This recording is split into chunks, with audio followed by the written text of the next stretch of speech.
ग्रासमुद्रया ॐ प्राणाय स्वाहा ॐ अपानाय स्वाहा ॐ व्यानाय स्वाहा ॐ उदानाय स्वाहा ॐ समानाय स्वाहा ॐ ब्रह्मणे नमः मध्यपानीयं समर्पयामि पुनर्नैवेद्यं निवेदयामि ॐ प्राणाय स्वाहा ॐ अपानाय स्वाहा ॐ व्यानाय स्वाहा ॐ उदानाय स्वाहा ॐ समानाय स्वाहा ॐ ब्रह्मणे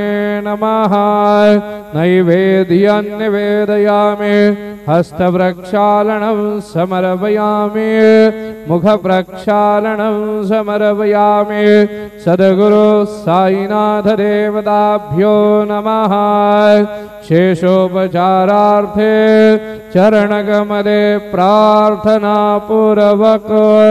नमस्कारं करोमि। श्री सच्चिदानंद सद्गुरु साईनाथ महाराज के जय।